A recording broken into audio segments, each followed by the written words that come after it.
और उसके बाद वो जंगल एक बार फिर से सुमन की चीखों से गूंज उठा। लेकिन आज की रात सुमन की चीखों को सुनने वाला वहां पर कोई भी नहीं था। अगर वहां पर कोई मौजूद था तो बस हरिया, जो कि अब एक भेड़िए में बदल चुका था। सुमन के बालों को पकड़कर घसीटते हुए वो जंगल के बीचों बीच एक जगह पर ले जा रहा था। अगली सुबह गांव में। अरे भाई, पता नहीं क्या बात है, अपने गांव का हरिया किसान और उसकी पत्नी सुमन दोनों गायब हैं। दोनों का कोई अता पता नहीं। अरे कैसी बातें कर रहे हो भाई, ये कब हुआ है? अरे पूरे गांव में खबर फैली पड़ी है। कल रात को दोनों खेत की तरफ जा रहे थे, लेकिन लौटकर आए ही नहीं। तो हो सकता है अपने खेत पर होंगे। पूरा गांव ढूंढ कर आया है भाई। जानते हो क्या मिला वहां पर? क्या हुआ भाई? क्या मिला? बताओ हमें, क्या मिला? अरे हरिया की पत्नी सुमन के कपड़े पड़े हुए थे। शरीर का एक एक कपड़ा फटा हुआ झोपड़ी के बाहर पड़ा था, लेकिन दोनों पति पत्नी का कोई पता ठिकाना नहीं था। अरे भाई, लेकिन उसका जो दोस्त है ना रामू किसान, उससे पता करके आते हैं ना। अब तक तो दोनों साथ ही खेत पर जाया करते थे। हाँ, हमें उसके घर जाना चाहिए भाई। चलो वहाँ चलते हैं, चलो। वो सारे लोग रामू के घर पर पहुंचते हैं। रामू अपने घर के बाहर बैठकर हुक्का पी रहा था। आज सारे के सारे लोग टोली बनाकर मेरे घर क्यों आ रहे हैं? क्या कोई मर गया क्या भाई? अरे कैसी बातें कर रहे हो? तुम्हारा सबसे अच्छा दोस्त हरिया और उसकी पत्नी गायब है और तुम यहाँ बैठकर हुक्का पिए जा रहे हो हैं? रामू ने अजीब सी नजरों से उन सब गांव वालों की तरफ देखा, जिसकी वजह से वो लोग एक बार के लिए डर गए। गायब है? अरे गायब नहीं है, मुक्ति मिल गई है। उन दोनों को मुक्ति मिली है। इस दुनिया में आकर हर इंसान पाप करता है और उसे उसके पापों के लिए मुक्ति मिलना बहुत जरूरी है। अरे ये कैसी बहकी बहकी बातें कर रहे हो भाई, हैं? और इसका चेहरा अजीब सा क्यों लग रहा है? लगता है दोस्त के मरने का गम बैठ गया है। पागल हो गया है शायद ये पागल। ये बात सुनते ही रामू चीख कर जोर से चिल्लाते हुए कहता है, पागल मैं नहीं हूँ, पागल तुम सब हो। और ये शैतानी जंगल अब तुम में से किसी को नहीं छोड़ने वाला, सबको खा जाएगा। याद रखना मेरी बात। शैतानी जंगल? कैसा शैतानी जंगल? लगता है रामू पागल हो चुका है। हमें यहाँ से चलना चाहिए भाई। चलो। तभी रामू की पत्नी बाहर आती है। नहीं, आप लोग इनकी बात का बुरा मत मानिए। 2 दिन पहले हरिया के साथ खेत पर गए थे। जब से वहाँ से आए हैं तब से ऐसी ही बातें कर रहे हैं। भगवान जाने ऐसा क्या देख लिया उन्होंने, खेत में कुछ भी बड़बड़ाते रहते हैं। लेकिन गांव के लोगों ने कमला की कोई बात नहीं सुनी और वो सब वहां से चले गए। रात अब धीरे धीरे ढलने लगी थी। तभी अचानक किसी ने धीमी सी आवाज में रामू को पुकारा। रामू, आ जाओ, मैं तुम्हारा इंतजार कर रहा हूँ। और सुनो, अपनी पत्नी को साथ लेकर आना, नहीं तो काम अधूरा रह जाएगा। ये आवाज सुनते ही रामू के चेहरे पर शैतानी मुस्कुराहट आ जाती है। वो धीमे कदमों से अपने घर के अंदर आता है। क्या हुआ? तबीयत ठीक है ना अब आपकी? मैं तुझे अपने साथ खेत पर ले जाने आया हूँ, चल। मैं तुम्हारे साथ कहीं नहीं जाने वाली। मुन्ना गहरी नींद में सो रहा है और उसे अकेला छोड़कर मैं तुम्हारे साथ खेत पर नहीं आ सकती। वैसे भी तुम्हारे उन खेतों में भगवान जाने कौन सा राक्षस घूम रहा है, मुझे तो डर लगता है। रामू गुस्से में दांत पीसता अपनी झोपड़ी से बाहर आ जाता है और कमला गहरी नींद में अपने बच्चे के साथ सो जाती है। तभी अचानक रात को रामू की झोपड़ी के ऊपर एक साया वही गाना गुनगुनाते हुए घूमने लगता है जो हरिया के मोबाइल में बजा करता था। मैं मौत हूँ, मौत हूँ, मौत जो बसरी है चारों ओर, जो आएगी कहीं से भी निगल जाएगी सबको। मैं मौत हूँ, मौत, अब मैं छोड़ूंगी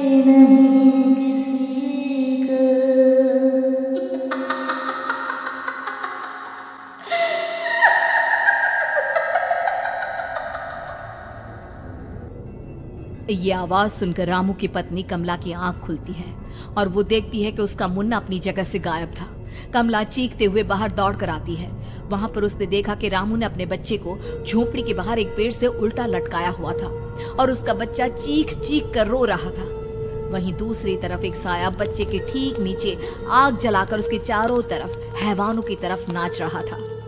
छोड़ दो मेरे बच्चे को। अरे क्या कर रहे हो तुम? शर्म नहीं आती तुम्हें? अपने ही बच्चे को इस तरह मौत के हवाले करते हुए। अपना बच्चा? किसने कहा ये मेरा बच्चा है? अरे ये तो उस रामू की औलाद है, इस गांव के किसान रामू की, और मेरी दुश्मनी इस गांव के हर इंसान के साथ है। क्या? कैसी बात कर रहे हो तुम? और ये औरत कौन है? ये मेरे बच्चे को खा जाएगी। तभी अचानक से उस साया ने एक बेहद खतरनाक दिखने वाली औरत का रूप ले लिया और उसकी आंखों से आग निकल रही थी। सही पहचाना तूने। मैं तेरे बच्चे को खा जाऊंगी।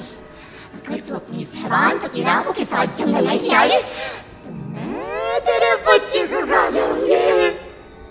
लेकिन क्यों? आखिर क्या चाहते हो तुम मुझसे? मुझे जंगल क्यों ले जाना चाहती हो? औरत बुरी तरह से ठहाके मार मार कर जोर जोर से हंसने लगी और साथ में रामू भी। ये तो तुझे वहाँ चलने के बाद ही पता चलेगा ना। अगर तू नहीं आई तो थोड़ी देर में तेरा ये बच्चा आग में जलकर मर जाएगा। चल जल्दी। नहीं नहीं, मेरे बच्चे को छोड़ दो। तुम जहाँ कहोगे मैं तुम्हारे साथ चलने के लिए तैयार हूँ। और उसके बाद उस बच्चे को झोपड़ी में लिटाकर आगे आगे वो साया चल रहा था और उसके पीछे पीछे रामू अपनी पत्नी के बाल पकड़कर उसे घसीटते हुए जंगल की तरफ ले गया। जंगल में जाने के बाद, कितनी खूबसूरत हो तुम। आज की रात बस तुम और मैं एक दूसरे के साथ रहेंगे। मुझे तुमसे बहुत डर लग रहा है। तुम्हें क्या हो गया है? तुम तो बिल्कुल ठीक थे। वो होगा जो हमारे बीच होना चाहिए। तो आओ आओ, अपने आप को मेरे हवाले कर दो। कमला ने डर की वजह से अपनी दोनों आंखें कसकर बंद कर ली थी। रामू ने बुरी तरह से चीख कर कमला से कहा, आंखें खोलो अपनी और मेरी तरफ देखो। कमला ने जैसे ही अपनी आंखें खोली उसने देखा कि रामू एक खतरनाक खूनी हैवान में बदल चुका था। कौन हो तुम? जाने दो मुझे। क्या चाहते हो मुझसे?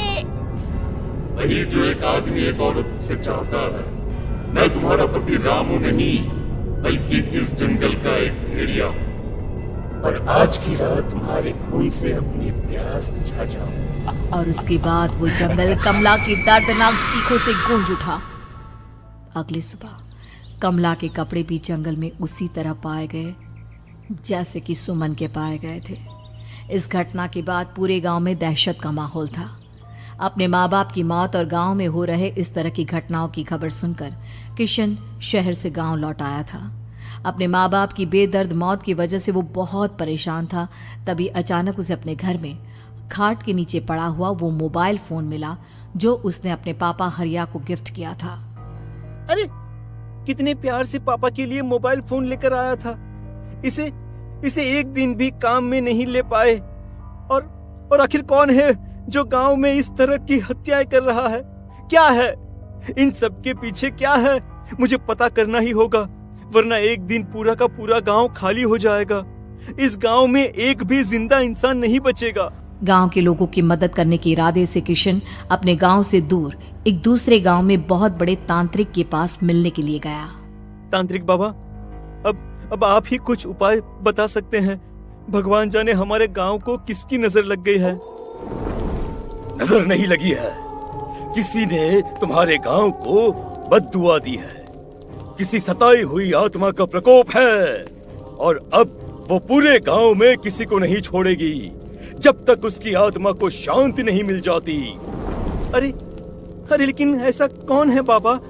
किसकी आत्मा है और कैसे मिलेगी उसे शांति? मौत है, मौत कहीं से भी आएगी और सबको निगल जाएगी। इससे बचने का सिर्फ एक ही उपाय है, लेकिन उस उपाय को करना आसान नहीं होगा। जो भी उस उपाय को करने की कोशिश करेगा उसकी जान जा सकती है। भले ही मेरी जान चली जाए, लेकिन मैं अपने गांव के लोगों की जान बचाने की पूरी कोशिश करूंगा बाबा।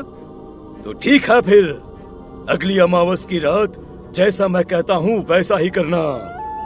अमावस की रात तांत्रिक के बताए अनुसार किशन अपने साथ केरोसिन लेकर जंगल की तरफ चल पड़ा।